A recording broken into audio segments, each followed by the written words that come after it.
今天我们来做肉末焖冬粉，可是主角不是冬粉，而是肉末。为什么呢？因为今天我要用的猪肉不是真正的猪肉，它是植物肉，就是这个啦。我们叫它做新猪肉。这个新猪肉啊，它是全植物性材料做成的。那它主要的成分有包括冬菇、非基因改造大豆、豌豆，还有大米。而且它这边有说啊，它是零胆固醇，还有零饱和脂肪的。比起传统的猪肉，这边也有写到它是低热量，然后更多的铁质、更多的钙质，还有更多的膳食纤维。其实，在2019年年中的时候，我就已经看到有一些香港朋友在 post 这个新猪肉。后来我有看很多艺人在 post 这个啦。当时我们马来西亚就应该没有在卖了。最近终于给我的老板在雅比的一家素食店找到了这个。他买是大概这个是230g，25块马币。我也上网查了一下，他们香港是在卖2包这样子的，76块港币。围起来大概是我们的钱马币20块这样子一包。好，我们现在就打开看一下它里面到底是怎样的。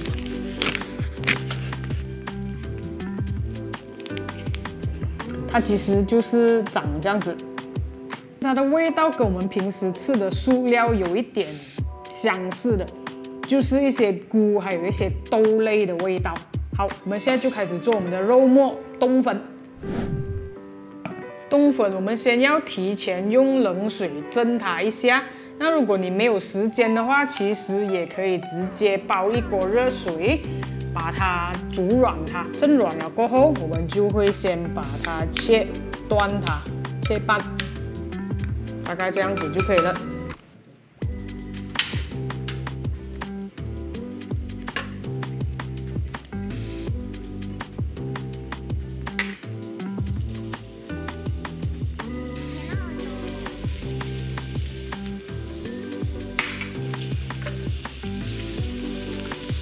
现在我们把新猪肉放进去，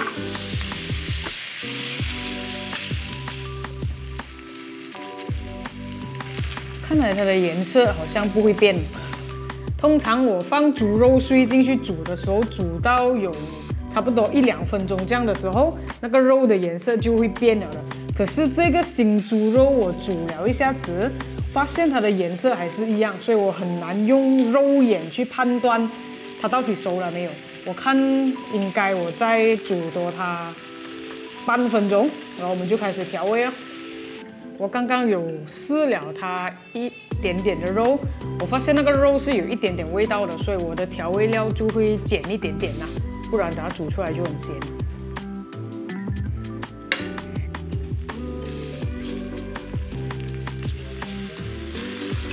现在把冬粉放进去。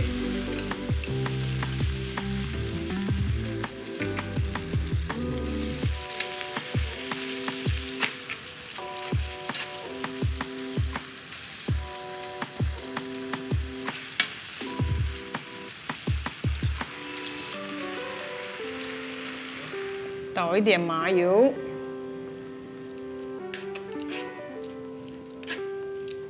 现在可以撒一点葱花了。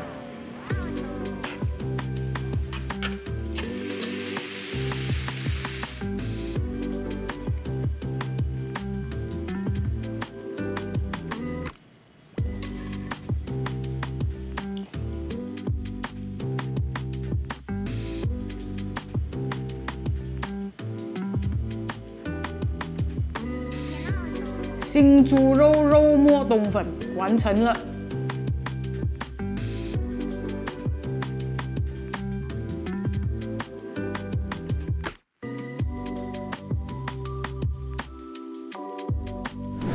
好，现在我们要试吃这一个新猪肉做的肉末焖冬粉。我们试一下，只是吃肉，不要吃那冬粉啊。Queenie，你觉得这个新猪肉跟普通的猪肉有没有分别？有分别，我觉得它的口感跟肉很不一样。然后它的味道也没有肉的味道，它的口感吃下去很像，就是很像冬菇类，然后加了点面粉。So Jay, Yes. you taste the meat already. How was it? I think the texture only lah. Texture is really like meat lah. You can taste mushroom or not? Yeah. 我自己本身就觉得这个新猪肉，当然跟我们平时吃的猪肉是有不一样的啦。它没有肉的味道，可是它的口感还是有一点点。其实现在我身边很多的朋友已经开始茹素了啦，然后我听他们讲，其实还是 OK 的。也有一些人是会1个星期吃1天素，其实对我们的肠胃也好，也可以对我们的大自然啊、环境有一点点的贡献啦。KFC 也有出了他们新的那个 Zero Chicken Burger， 你们也是可以去试试看啦。好，我们今天的新猪肉肉末焖冬粉4次大会就要结束了，拜拜。